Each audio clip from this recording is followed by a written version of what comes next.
Y vamos a abrir nuestras Biblias en el capítulo 5 de Santiago, y hoy vamos a estar en los versículos del 7 al 11. Santiago 5, del 7 al 11. No sé si alguno conoce el Monte de Gozo. ¿Tú sí, Rafa? Sí. ¿La rana también la conoce? Pues, Monte de Gozo es un montículo, un cerro, una pequeña elevación, no es muy importante en cuanto a orografía en sí.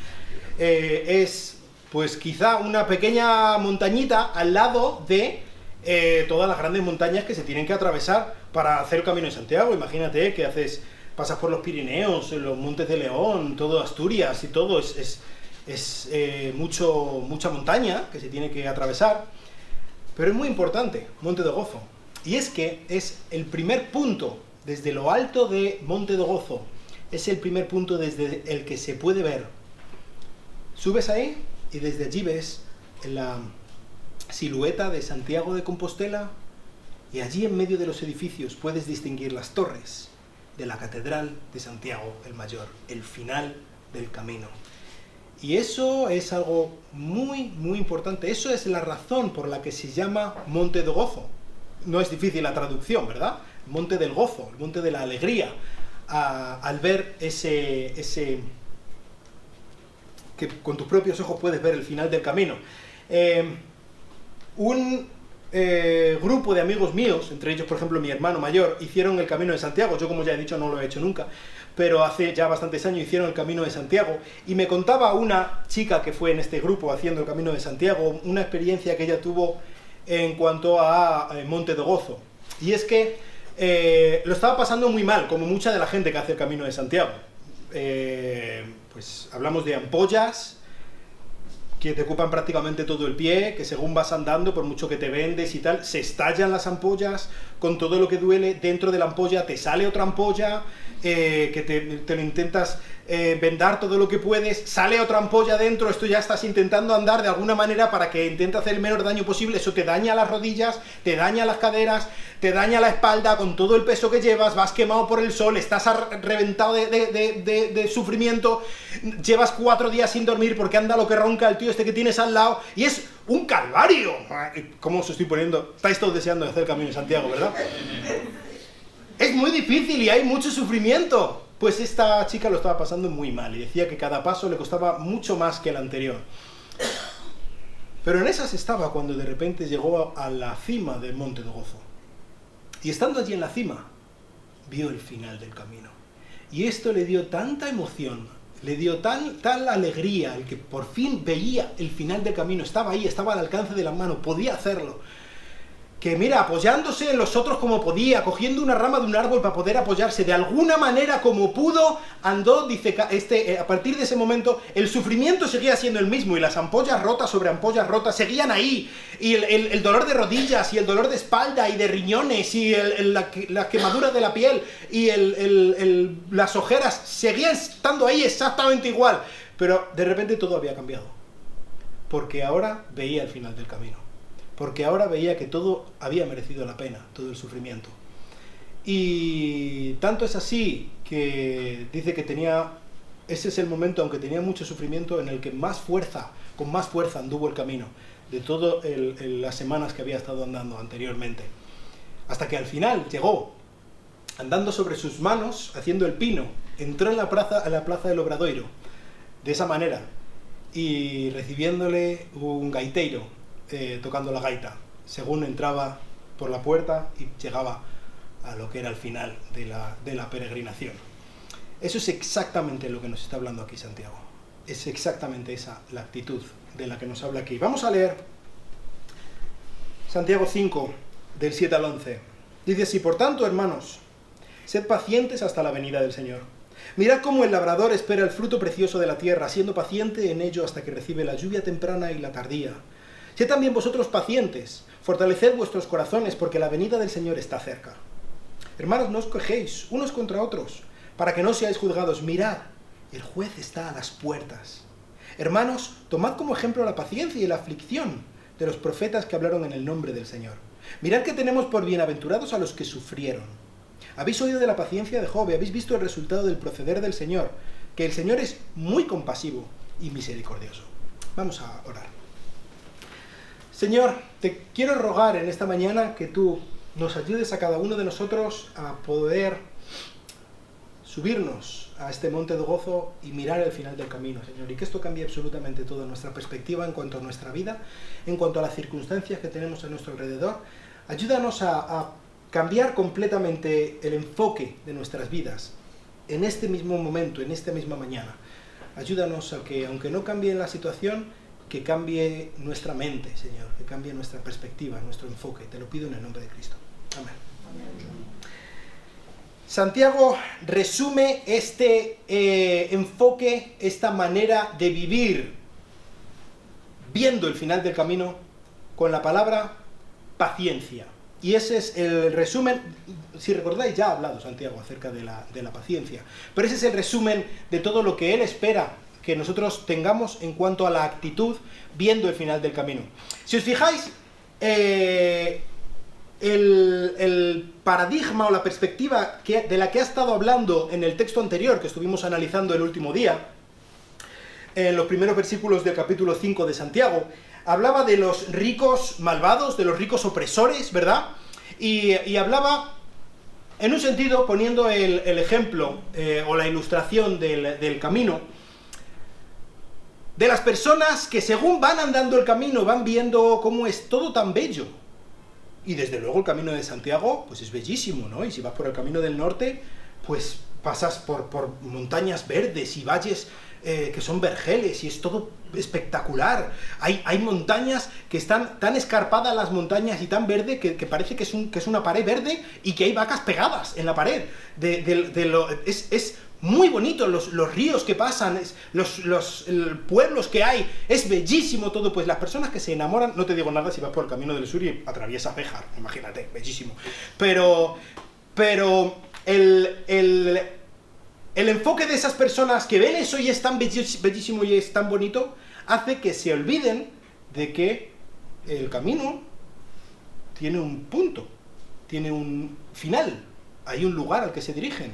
Y entonces Santiago hablaba a los que, por sus riquezas, por sus deleites, por todo lo bonito que viven y todo lo bueno que ellos tienen, se olvidan de que ese camino va a llegar a su fin y que al final habrá unas consecuencias dependiendo de cómo hayan dado ese camino. Así que ahora Santiago habla a los que sí que están andando ese camino. Y ya después de habernos exhortado a que no miremos a lo que hay en el camino en sí, podemos disfrutarlo y Dios nos da cosas para que lo disfrutemos, pero que eso no nos haga olvidar el final del camino. Que aunque es verdad que Dios nos ha puesto por el camino buenas posadas y albergues bonitos, eso no debe hacer que nos olvidemos de que nuestro destino es nuestra casa. ¿Entendéis? Finalmente vamos en dirección a nuestro hogar, donde está nuestro Padre. Entonces, ahora Santiago nos anima, nos exhorta a que miremos ese final del camino y que de esta manera cambie absolutamente la perspectiva de las circunstancias difíciles del camino, que tiene muchas circunstancias difíciles. Y esto es también un poco, fijaos, estas palabras que unen textos son muy importantes, y este texto que tenemos hoy empieza con un por tanto. ¿Qué significa este por tanto? Pues que lo que está diciendo Santiago viene a consecuencia, es una consecuencia lógica de lo que ha estado diciendo anteriormente. Si la condenación de los ricos opresores venía porque ellos no estaban mirando al final del camino, por lo tanto nosotros debemos mirar al final del camino. Lo que debemos hacer es mirar a ese momento glorioso. Podemos anticiparlo desde el monte de gozo y podemos ver el final. Y que esto nos dé paciencia para encarar lo que tenemos en nuestra vida. Así que, por tanto, sed pacientes hasta la venida del Señor, mirando, anticipando la venida del Señor. Cuando habla aquí de la venida del Señor, literalmente la palabra en el original no significa venida, significa presencia, ¿vale? Y esta es la palabra que normalmente se usa para hablar de la segunda venida de Cristo. ¿Y por qué utilizarían la palabra presencia? Pues esta palabra se utilizaba normalmente, era la palabra normal que se usaba para cuando, por ejemplo, el emperador o un alto dignatario, un senador, alguien importante en el Imperio Romano, llegaba a un sitio, ¿vale? Yo recuerdo cuando era pequeñito,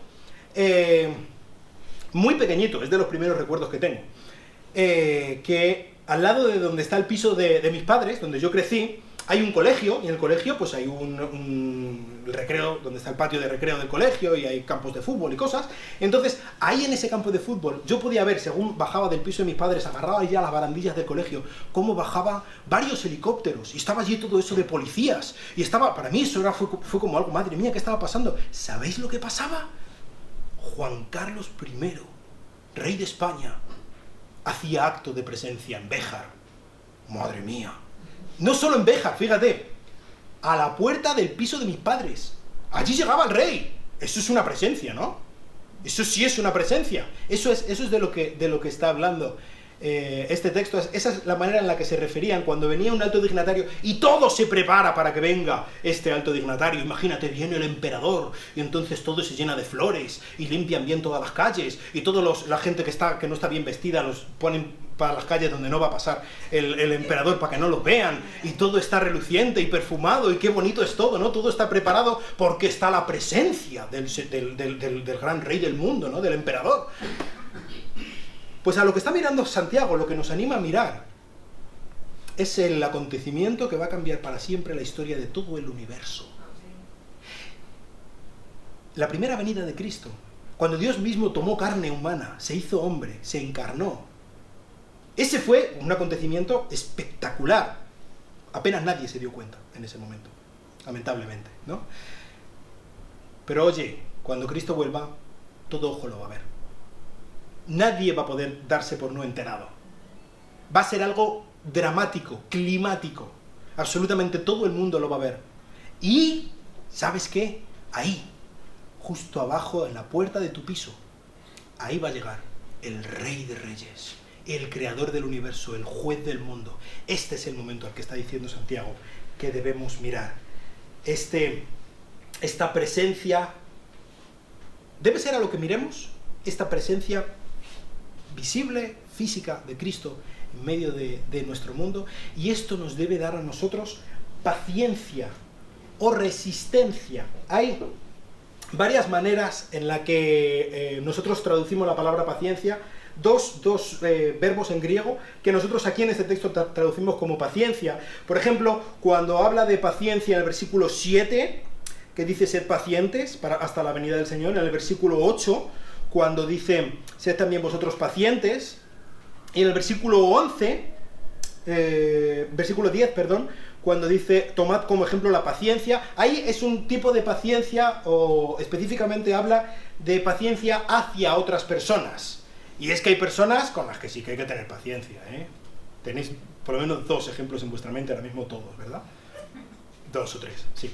En el versículo 11 habla de paciencia también. Habéis oído de la paciencia de Job, y específicamente en este caso se refiere a circunstancias, a soportar circunstancias complicadas en nuestra vida. Así que Santiago de lo que está hablando con esta paciencia que debemos tener es no sencillamente una resignación de decir, bueno, venga, que me venga lo que sea y tal, sino mirar al futuro, tener esperanza de lo que Dios está haciendo y por lo tanto seguir dando los pasos necesarios. En el versículo 7 nos habla que seamos pacientes, que soportemos, mientras que en el versículo 8, poniendo también la mirada en el regreso de Cristo, nos habla de que seamos fuertes.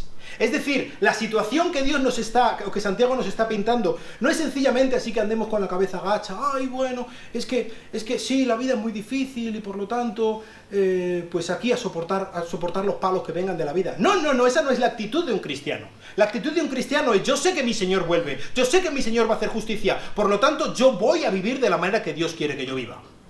Y el ejemplo que pone es un ejemplo muy natural, un ejemplo que desde luego, quizá nosotros un poco menos, pero los primeros lectores de la carta entendían a la perfección en la sociedad agraria en la que vivían, y es el ejemplo de un agricultor. ¿Qué es lo que hace un agricultor? Normalmente malinterpretamos este texto y pensamos que lo que hace el agricultor es sencillamente sentarse a esperar a que llueva y leer el marca. Eso no es lo que hace el agricultor. El agricultor curra, ¿eh? El agricultor trabaja un montón. Y tiene que preparar la tierra, y tiene que arar la tierra, y tiene que sembrar, y tiene que constantemente estar limpiando de malas hierbas, y tiene que estar mirando a ver si esta planta con esta, porque es que viene la epidemia de no sé cuántos, entonces esto lo aleja, y tiene que tener muchísimos conocimientos, y tiene que mirar a ver de la manera en que lo hace, de la mejor manera posible. Ahora, es verdad que llega un momento en el que ya no puede hacer más. No puede hacer más que orar y pedirle a Dios que mande la lluvia. No puede hacer más que orar y pedirle a Dios que no venga la langosta, ¿no? Que lo que ha crecido, que crezca. O sea, lo que ha plantado, que crezca. Y no hay mucho más que puede hacer. Y de la misma manera nosotros, la actitud que debemos tener en medio de las circunstancias de nuestra vida, mirando al regreso de Cristo, no es una actitud pasiva. Es una actitud activa. Haciendo lo que nosotros podamos hacer. Nuestros esfuerzos son esfuerzos penosos. Es verdad.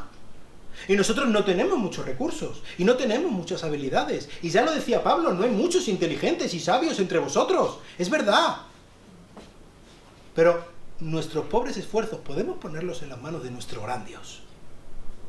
Y Él puede hacer mucho con lo poco que nosotros tenemos.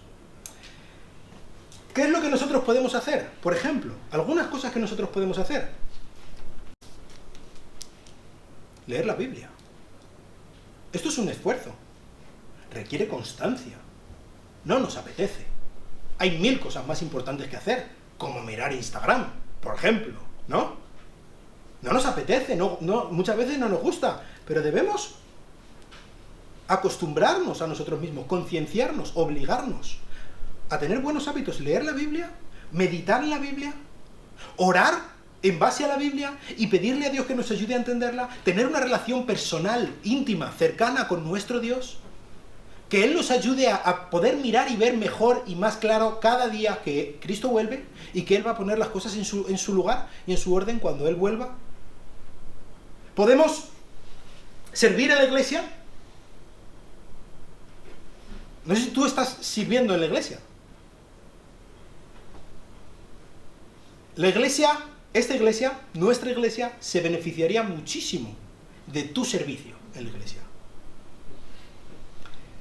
Pero no debemos pensar el servicio en la iglesia, pensar que el servicio en la iglesia es algo así como un favor que yo le hago al pastor. ¿Vale?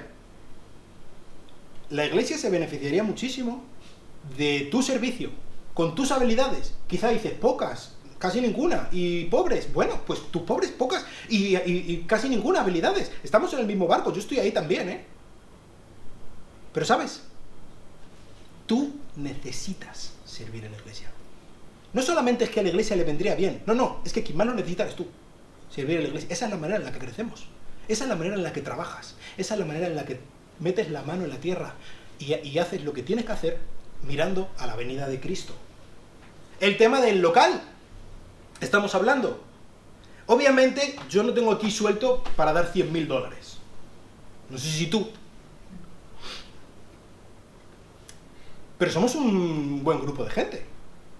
Un poquito que podamos dar, un poquito cada uno. Dios no nos va a pedir que demos lo que no tenemos. Pero sí lo que tenemos, ¿eh? Y que hagamos lo que podamos con lo que tenemos. Y la excusa de que no doy porque tengo poco, es eso, una excusa. Tenemos a veces, y yo me digo el primero, yo me miro a mí mismo el primero, tenemos la impresión de que sí, estaría muy bien tener un local más grande, ¿verdad? Y poder tener las reuniones juntas, poder tener una iglesia fuerte donde puedan crecer mis hijos, ¿no? Y poder tener la bendición y impactar a nuestra familia y que mucha gente pueda llegar a conocerle y cosas por el estilo. Pero eso sí que lo paguen los americanos que tienen perras. Que lo paguen ellos. Y que Dios bendiga a los americanos generosos. Que Dios nos bendiga por todo lo alto. En serio, ¿eh? Pero eso es echar balones fuera. Y eso es privarnos a nosotros de la bendición, de invertir en lo nuestro, de estar trabajando en lo que Dios quiere que tengamos. ¿Cómo podemos estar trabajando en este tiempo? Pues podemos estar trabajando siendo testigos a nuestros amigos, a nuestra familia. Si nuestra meta, si nuestro enfoque es que Cristo vuelve, para nosotros será un monte de gozo, sí. Pero para tu hermano, tu vecino, tu madre, tu hijo, que no conoce a Cristo, será el monte del Calvario. Será el monte del infierno. Debemos ser testigos de Cristo. Pero es que yo no sé cómo testificar, es que yo tengo miedo, es que yo no tengo palabras. Bueno, bienvenido al club, hijo. Nosotros podemos poner nuestros pobres esfuerzos delante de Dios y esperar a la lluvia temprana y tardía, que dice Santiago. ¿Cuál es, cuando habla en el Antiguo Testamento, sobre todo, de la lluvia temprana y tardía, es un concepto que está íntimamente ligado a la fidelidad de Dios. Fíjate, por ejemplo, un par de textos. Deuteronomio 11:14. Él dará a vuestra tierra la lluvia a su tiempo, lluvia temprana y lluvia tardía, para que recojas tu grano, tu mosto y tu aceite. Es algo que Él va a hacer, porque es fiel a su pacto. Si el pueblo de Israel obedece a las condiciones del pacto, Dios es fiel y va a traer la lluvia a su tiempo, de tal manera que las cosechas crezcan. En el sentido negativo, Jeremías 5, 23 y 24. Pero este pueblo tiene un corazón terco y rebelde, y se han desviado y se han ido. Y no dicen en su corazón, temamos ahora al Señor nuestro Dios, que da la lluvia a su tiempo, tanto la lluvia de otoño como la de primavera, y que reserva para nosotros las semanas establecidas de la cosecha.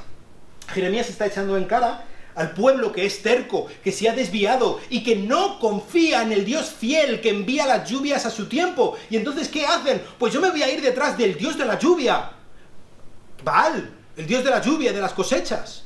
Porque si yo le sirvo a Él, y si yo le sacrifico, y si yo hago no sé qué cosas, pues entonces Él va a traer las lluvias. Cuando intentamos buscar las maneras de intentar suplir la fidelidad de Dios, pero lo único que Dios pide hacia nosotros es que le seamos fieles en lo poco que tenemos, y Él nos es fiel. Así que con las poquitas cosas que nosotros podamos darle, con las poquitas cosas con las que nosotros podamos trabajar la tierra, tenemos que esperar y depender de la fidelidad de Dios. Y qué buena cosa es esa. Mi abuelo materno, que entre otras muchas cosas a lo largo de su vida trabajó como agricultor, varias tierras que tiene donde es la familia de mi madre, en Teruel, él decía que hay un día en el que menos trabaja y más dinero gana. Y es el día que llueve. Cuando eres agricultor, el día que llueve tú no puedes salir a trabajar. Te tienes que quedar en casa, ahí en el brasero, leyendo un libro o jugando con los niños. Pero ese día es cuando se hacen los billetes, ¿eh? Ese es el día bueno de verdad. Es exactamente lo mismo, lo que la meta, la actitud que Santiago está pidiendo a los suyos. Nosotros podemos hacer lo poco que podemos hacer. Sí, debemos hacerlo si queremos esperar fruto. Pero nuestros pobres esfuerzos, nuestra incapacidad, lo ponemos a los pies de nuestro Señor. Y Él va a hacer algo tremendo. Porque Él es el gran Dios que vuelve. Él es el Señor que vuelve. Fortaleced vuestros corazones, porque la venida del Señor, la presencia del Señor, este regreso glorioso del Rey del mundo junto con sus santos ángeles, que viene al mundo a cambiar toda la historia, este día de la matanza del que hablaba el otro día, el día del Señor del que habla en el Antiguo Testamento, Él viene a poner orden, a poner paz, Él viene a premiar a los suyos, Él viene a juzgar a los malvados, Él viene a poner las cosas en orden. Es esto lo que hace que todo merezca la pena. Y Él es fiel. Podemos confiar en que si Él ha dicho que viene, Él viene. Si Él ha dicho que va a poner las cosas en orden, Él va a poner las cosas en orden. Y esto tiene mucho que ver, no solamente con la gente que está ahí fuera y que no entiende, y que finalmente por rechazar a Cristo van a tener que verse frente a frente con Él, como su juez, sino también con nosotros. Fíjate en el versículo 9 lo que dice: no os quejéis unos contra otros, para que no seáis juzgados. Esto está hablando a hermanos, lo dice lo primero, hermanos, no os quejéis unos con otros. ¿Sabes? Hay algunas personas que piensan que este versículo es como un añadido posterior o algo, porque no tiene mucho que ver, está hablando de un tema, luego este versículo es como un paréntesis y luego sigue hablando del mismo tema que estaba hablando antes, pero yo creo que tiene mucho que ver con la perspectiva que Santiago está pidiendo a sus lectores. Si nosotros estamos mirando al final del camino, si nosotros estamos mirando a la realidad patente de que Cristo vuelve, entonces no tenemos que estar buscando personas contra las que quejarnos. Y no sé si te pasa a ti, supongo que también, porque es una cosa que le pasa a todo hijo de vecino, y es que cuando las cosas vienen mal dadas, tendemos a buscar culpables. Cuando la cosa va bien, no hay mucho problema, ¿no? No pasa mucho. Ay, pero cuando las cosas van mal, nosotros por ejemplo en España tenemos la experiencia histórica, triste experiencia histórica, cuando por ejemplo en la Edad Media, esto es algo que ha pasado durante toda la historia en España, cuando venían quizá plagas, peste, venían sequías, hambrunas, problemas militares que invadían y que enseguida ya estamos buscando el culpable. Ya estamos buscando el culpable. ¿Quién es el culpable? Cuando yo tengo problemas en mi vida, ¿quién es el culpable? Obviamente yo no. Si yo tengo problemas en mi matrimonio, a ver quién va a ser el culpable. ¿Yo? ¿El pastor? Hombre, por favor, será Rebeca, ¿no? Cuando tienes problemas con tus familiares, ¿quién es el culpable? Pues la suegra o el cuñado o no sé quién. Cuando tenemos problemas, si hay problemas en la iglesia, amigo mío, hay problemas en la iglesia. ¿De quién es la culpa? Del pastor, no de mí, de Ricardo. La culpa siempre, tenemos que estar buscando un culpable, ¿verdad? En la Edad Media cuando pasaba eran los judíos, ¿no? Pues los judíos, y venga a perseguir judíos. Porque ellos eran los culpables porque son los diferentes y por lo tanto ellos son los otros. Y ellos son los culpables de todos los males de los que nos aquejamos. Entonces, lo que dice aquí Santiago es que no os quejéis, no andéis buscando chivos expiatorios. No os andéis quejando. No andéis gimiendo por la situación en la que os estáis encontrando, sino, por ejemplo, Pablo, vinculándolo con la paciencia también, habla de que tenemos que soportarnos unos a otros, Efesios 4:2. Tenemos que no devolver mal por mal, 1 Tesalonicenses 5, 14 y 15. Es decir, mirar con esperanza, es la misma cosa, tener paciencia, incluso con las personas, incluso aunque sean culpables. No buscar la venganza por nosotros mismos. ¿Por qué? Porque el juez está a las puertas. No dice que el juez está así, ahí saliendo de la vía de servicio, pasando la rotonda del McDonald's y tal, para meterse un poco. No, que está a la puerta, que está ahí ya llamando. El juez está a la puerta y llama. Acabamos de estar cantando una canción, por ejemplo, basada en el Salmo 24, de alzad, oh puertas, vuestras cabezas, abríos vosotras puertas eternas y entrará el Rey de la Gloria. ¿Quién es el Rey de la Gloria? El Señor de los ejércitos. Él es el Rey de la Gloria. Este es el que está a la puerta. Dice Jesucristo en Apocalipsis que yo estoy a la puerta y llamo. Y eso está hablando a la iglesia. No está hablando a cualquier persona por ahí, aunque lo utilicemos este versículo normalmente para evangelizar. Y si nosotros estamos buscando chivos expiatorios o incluso buscando vengarnos de otros, estamos negando la justicia de Dios. Y no solamente eso, fíjate, estamos incurriendo en el mismo mal contra el que buscamos luchar al vengarnos. Si hay otra persona que nos está haciendo daño por no tener correctamente puestas sus prioridades, y nosotros vamos a por él y nos intentamos vengar de esa persona, lo que estamos haciendo es dejar en evidencia que nosotros tampoco tenemos nuestras prioridades bien puestas. Porque a pesar de que el juez está a la puerta, nosotros estamos ignorando a ese juez y estamos nosotros yendo a por la otra persona. No estamos dejando lugar a la venganza del Señor, ¿entiendes? Y nosotros nos estamos haciendo culpables con esa actitud. Así que el juez está a la puerta. La pregunta es, ¿estamos nosotros preparados para abrirle la puerta al juez? Porque, ¿sabes? Pedro dice que es tiempo que el juicio de Dios comience por la casa de Dios. Y no nos pensemos que el juez del mundo, que viene al mundo, y nosotros tan alegres porque va a juzgar a mi suegra. ¡Qué bien, madre mía! Y me va a vindicar al fin. Lo siento por las suegras. Mi suegra es maravillosa. Pero, ¡qué bien que me va a vindicar al fin! No me doy cuenta que el juez también viene a por mí. ¿Qué me creo? ¿Que el juez va a pasar por alto de mí? ¿No sabemos, hermanos, que tú y yo tenemos que comparecer ante el tribunal de Cristo? Que Él nos va a evaluar con respecto a lo que hemos hecho en esta vida. ¿Y con qué cara vamos a mirar al juez del mundo? No solamente al juez del mundo. ¿Con qué cara vamos a mirar a nuestro Señor Jesucristo, a nuestro Salvador, al Redentor que nos compró con su propia sangre? Hace no mucho hemos estado recordando el suplicio que Cristo pasó para poder salvarnos. ¿Con qué cara le vamos a mirar? Diciéndole, mira, tú has pagado por mi vida, y esa vida yo la he usado, no mirando a que tú vuelves, no, haciendo lo que me ha dado la real gana. Eso sí, ven y juzga a todos los malos. Juzga a todos, a Pedro Sánchez el primero. Ven y júzgalos a todos. Pero seré hipócrita. Y no me estoy dando cuenta que yo, que he sido comprado por la sangre de Cristo, tengo el doble de culpa. Porque yo conozco la verdad. Porque yo he sido comprado por un precio y estoy desechando ese precio y pisoteando la sangre de Cristo con mi actitud.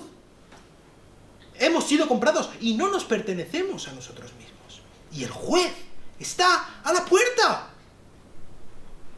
Es un poco como lo que estaba diciendo Santiago el otro día. Habéis engordado en el día de la matanza.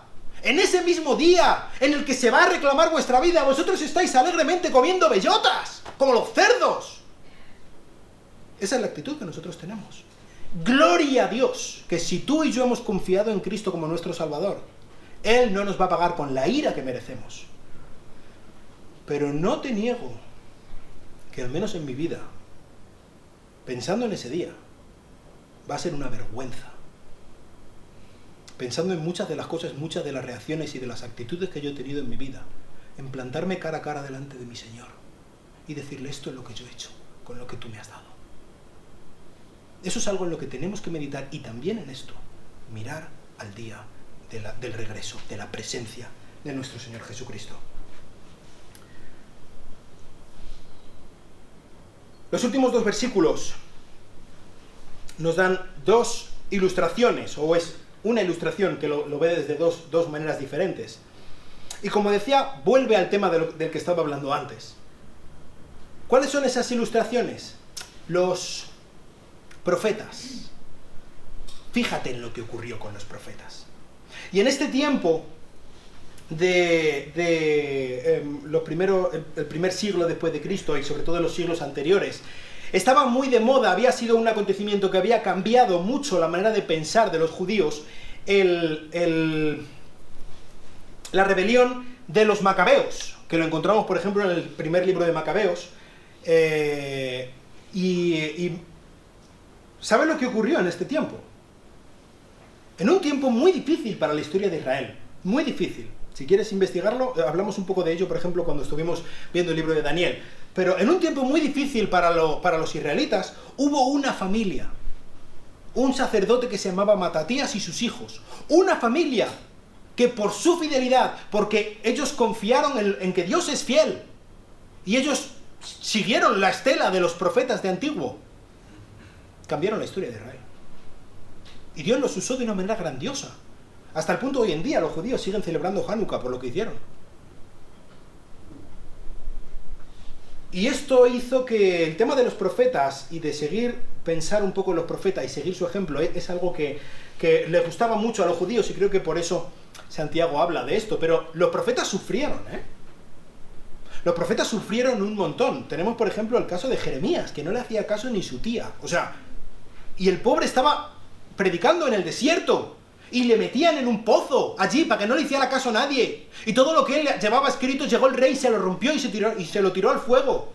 Y se reían de él. Y él veía que venía el juicio contra Israel y contra Judá, y nadie le hacía ningún caso. Y vemos el caso, por ejemplo, de Isaías, que según la tradición, y parece atestiguado por el autor de Hebreos, murió aserrado con una sierra, partido por la mitad, vivo. Sufrieron un montón los profetas, pero ellos siguieron haciendo lo que debían hacer. A pesar del sufrimiento, a pesar de las circunstancias terribles que ellos atravesaron, ellos tenían la mirada puesta en el futuro, en que el reino de Dios venía, en que el Mesías venía, y Él iba a poner las cosas en orden. Por lo tanto, lo que a mí me hagan, lo que yo sufra en este momento, no es tan importante. No es que mi sufrimiento no exista, no es que no sea doloroso, claro que es doloroso, pero estoy en manos del Dios, que puede tornarlo en algo tremendamente bueno. Por lo tanto, no hay ningún problema. Y a ellos los tenemos por bienaventurados, dice Santiago. Bienaventurados seréis cuando os insulten y os persigan. Mateo 5, 11 y 12. Y digan todo género de mal contra vosotros falsamente, por causa de mí. Regocijaos y alegraos, porque vuestra recompensa en los cielos es grande. Porque así persiguieron a los profetas que fueron antes de vosotros. Este Jesús, el medio hermano de Santiago, desde luego Santiago había escuchado a Jesús decir esto. Bienaventurados cuando os persigan. ¿Cómo se puede ser bienaventurado cuando me están persiguiendo? Cuando estoy siendo maltratado, tratado injustamente. ¿Puedo yo ser feliz? ¿Puedo yo tener gozo cuando mi familia me trata mal? ¿Puedo yo tener gozo cuando soy menospreciado y humillado en mi trabajo? ¿Puedo yo tener gozo cuando estoy atravesando una situación de enfermedad tras enfermedad, tras enfermedad, tras enfermedad, cuando no tengo trabajo, cuando no tengo cómo llegar a final de mes? ¿Puedo yo, en medio de los sufrimientos terribles de mi vida, tener felicidad? Eso es exactamente lo que está aquí diciendo Cristo. Sí, podemos tener felicidad, podemos tener gozo. Como hemos dicho muchas veces, el gozo, la fidelidad, la felicidad es una actitud, no es un sentimiento. ¿Y en qué consiste esta actitud? En subirnos al monte y mirar a la meta. Y saber que todo merece la pena, que Cristo vuelve y que Él va a hacer un cambio de tornas. Y Él va a pagar a cada uno conforme a lo que merece. Claro que merece la pena. Y sabiendo que merece la pena y sabiendo que el Señor vuelve, yo no me tengo que amedrentar. Yo tengo que salir con valentía. Y en medio de una sociedad contaminada, anegada en la mentira, nosotros nos tenemos que identificar como personas que decimos la verdad con valentía y sin miedo, y que luchamos contra la injusticia, y que luchamos contra la opresión, y sobre todo que hablamos de nuestro Señor Jesucristo. Y si hay consecuencias, y si mis amigos me dejan de hablar, y si se ríen de mí en clase, y si me dicen lo que sea en el trabajo, o si en la cafetería me dicen que soy un fanático, que a Dios sea la gloria, bienaventurados sois, alegraos, porque así han tratado a los profetas antiguamente. Y el segundo ejemplo que da es el de Job. Y habla de la paciencia de Job, y no sé si habéis leído el libro de Job. En el libro de Job nunca se habla de que Job tuviera paciencia. Yo a veces además es un dicho en español que usamos bastante, ¿no? Al menos hace años, que tiene más paciencia que el santo Job, ¿no? Pero Job, ¿cuándo tuvo paciencia? Bueno, pues abiertamente no lo dice nunca. Incluso podemos pensar algunos pasajes y tal y decir, bueno, Job, ¿qué paciencia tiene aquí? Pero Job lo pasó muy mal, ¿eh? Job soportó. Imagínate, en un mismo día todos sus hijos murieron. ¡Pum! Se quedó sin nada. Todas sus muchas posesiones, fulminados. Su salud, al traste. Allí se quedó en medio de un desierto. Sin nada. Solo tenía una teja para rascarse las costras que tenía por toda la piel. Sufrimiento atroz en todos los sentidos, por todos los frentes, incluso sus amigos y su mujer. Allí criticándole porque tú eres no sé qué y porque tú eres no sé cuánto. O sea, es que ni la paz en su cabeza podía tener. Qué horrible, ¿no? Y Job se queja, sí se queja. Pero su queja no brota del resentimiento, su queja brota de la fe. Él no entiende qué es lo que está ocurriendo, y de ahí viene su queja. Él no sabe qué es lo que está pasando, no sabe qué es lo que Dios está haciendo en medio de todo esto, y él pide a Dios que le ayude a ver qué es lo que está sucediendo en su vida, por qué está sucediendo todo eso. Y Dios no le da un porqué. Si te fijas, Dios nunca le da un porqué en el libro de Job, para el sufrimiento. Pero dice aquí Santiago, que vosotros habéis visto el resultado del proceder de Job, de Dios con Job, perdón. Literalmente, el resultado del fin, cuando habla de proceder, el fin o la meta.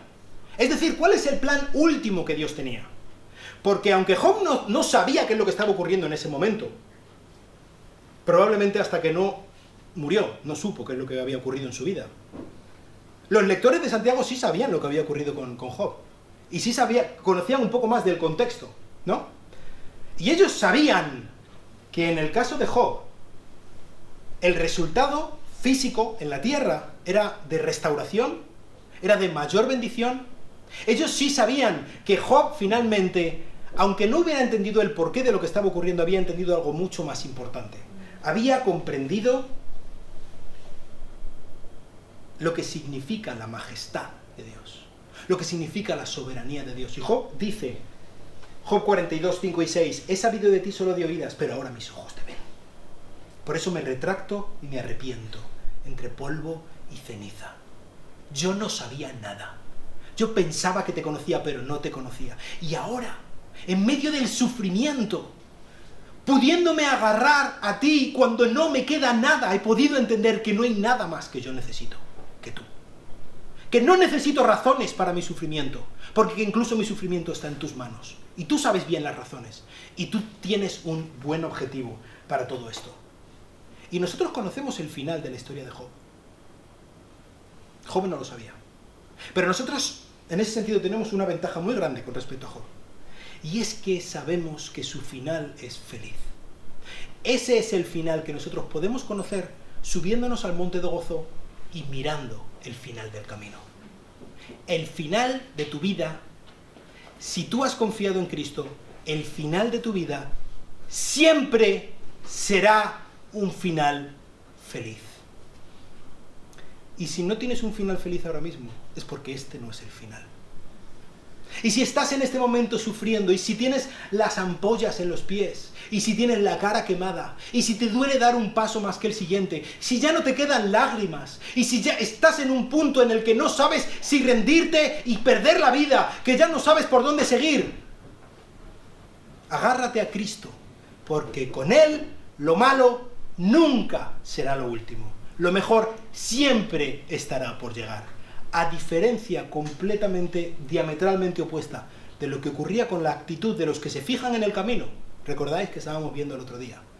Para ellos ya puede ser la vida de rosas. Y pueden tener la porrada de miles de millones que quieran en el banco. Y los mejores trabajos de su vida. Y todos los placeres que puedan acumular. Y todo el poder. Y pueden hacer injusticia y comprar la justicia para que ellos sí sean de rositas. Y creerse que son los más importantes de sus respectivos portales. Pero para ellos, por muy bello que sea el camino, el final nunca será bueno. Nunca. Al final, todo se trata de si hemos confiado en Cristo o no lo hemos hecho. Eso es lo más importante de todo.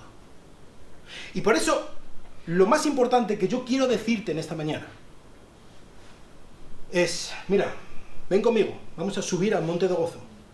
Vamos a mirar al final del camino. Ese es el final de mi camino, ese es el final de tu camino. Y aunque te creas joven y que aún te queda mucho para llegar a la muerte, vas a encontrarte con ella de frente, quizá hoy. Ante ese final del camino, ¿vas a confiar en Jesucristo como tu Salvador? ¿O vas a esperar a llegar a la meta y a encontrarte con Él como tu juez? El juez que está a las puertas y que con toda la justicia del mundo te va a condenar al infierno eterno. ¿Cuál es la decisión que vas a tomar? Nosotros que hemos puesto nuestra confianza en Cristo, la palabra clave, la actitud que debemos tener en vista del final del camino, Santiago la describe como paciencia. ¿Qué es la paciencia? La paciencia es esta actitud de mirar al final. La paciencia es el yunque contra el que Dios, como un maestro herrero, martillea por medio de pruebas, de sufrimiento, para que salga la escoria, para que salga lo malo, para que adquiramos la consistencia, la forma que Él quiere que tengamos, para que lleguemos a ser como su Hijo Jesucristo, para que podamos llegar al final del camino con la felicidad de haberlo resuelto, con la felicidad de haber ido de la mano de nuestro Señor hasta el final y que se haya hecho su voluntad en nosotros. Vivimos en un mundo en el que nos gusta mucho, apreciamos demasiado el sentirnos bien, el tener todo lo que deseemos, y mejor aún tenerlo ya, ¿no? Y si me duele algo me tomo ibuprofeno, ¿no? Y si me quedo en el paro, pues tengo el paro. Tengo el papá gobierno que me lo da. Y cualquier cosa que yo pueda tener, cualquier problema que yo pueda tener, me puedo librar del problema. Yo no tengo que cargar con las consecuencias de mi problema y por lo tanto podemos llegar a la conclusión, podemos creer en la mentira de que Dios está con nosotros si nos sentimos bien. Pero sentimos que Dios nos abandona si no nos sentimos bien. Si las cosas no van como a nosotros nos gustaría. Pero sabes, una y otra vez la Biblia nos ayuda a ver que especialmente cuando no sabemos lo que está ocurriendo, cuando vienen mal dadas, cuando no podemos llorar más, eso que tanto nos rompe el corazón, es en ese momento cuando más cerca está Dios de nosotros. Y que Él quiere que acudamos a Él, con nuestras quejas, con nuestro dolor, con nuestro sufrimiento, y que nos agarremos a Él, y que nos postremos a los pies de la cruz, del que ha comprado nuestra vida. Dios está con nosotros. Podemos estar en el centro de la voluntad de Dios, incluso aunque estemos en el ojo del huracán. Él es especialista en tratar con nosotros en medio del sufrimiento. Decía C.S. Lewis que Dios nos susurra en nuestros placeres, pero nos grita en nuestro dolor. El dolor es el megáfono de Dios a una generación que está dormida, y tú y yo, hermanos, estamos dormidos. Y si muchas veces no nos despierta Dios por medio del dolor, no vamos a reaccionar. Vamos a seguir en nuestro adormilamiento, vamos a seguir en nuestra vida feliz y contento pensando que estamos en la bendición de Dios, cuando paso a paso nos alejamos cada vez más de Él. Así que, sea cual sea nuestra situación, sea cual sea lo que estés viviendo ahora mismo, ¿estás en un momento bueno? Súbete al monte y mira al final del camino. ¿Estás pasando en un momento malo? Mira al final del camino. Todo merece la pena. Él está contigo. En cada momento, en el medio del valle de sombra de muerte, Él está contigo. Y puedes agarrarle de la mano y ir con Él hasta el final del camino. Cristo dijo que toda la autoridad le ha sido dada en el cielo y en la tierra. Por lo tanto, Él está con nosotros todos los días de nuestra vida. Todos los días. Él está con nosotros para cumplir aquello que Él nos ha ordenado que nosotros cumplamos. Vamos a orar. Señor, muchísimas gracias por nuestro Señor Jesucristo, gracias por tu Hijo, gracias por nuestro Salvador. Eres un Dios precioso, eres un Dios bueno hacia nosotros, Señor. Y pensando, por ejemplo, en lo que decía Santiago de Job, tú llevaste todo a un buen final porque eres misericordioso y eres clemente, Dios. Ese es el Dios en que creemos. Ese eres tú. Tú eres un Dios soberano, eres un Dios santo, eres un Dios justo, pero eres misericordioso. Eres bueno hacia nosotros, Dios, con una bondad que no merecemos. Ayúdanos a mirar a tu fidelidad, a que tú has dicho que Cristo vuelve. Ayúdanos a tener la certeza de que Cristo vuelve y mirar a la vida a la luz de este prisma. Ayúdanos a vivir como si Cristo fuera a volver hoy. Ayúdanos a vivir, a dar los pasos, a tomar las decisiones, a buscar el perdón de la gente, a hacer el bien de otros aunque no lo merezcan. Pensando y sabiendo que Cristo puede volver hoy mismo y que Él va a empezar por nosotros, Señor. Es a nosotros los primeros a los que tú quieres que nosotros nos parezcamos a Él, Señor.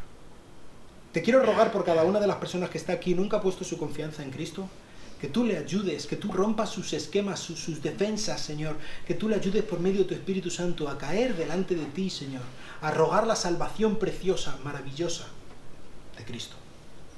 Te lo pido en su precioso nombre. Amén. Que Dios os bendiga.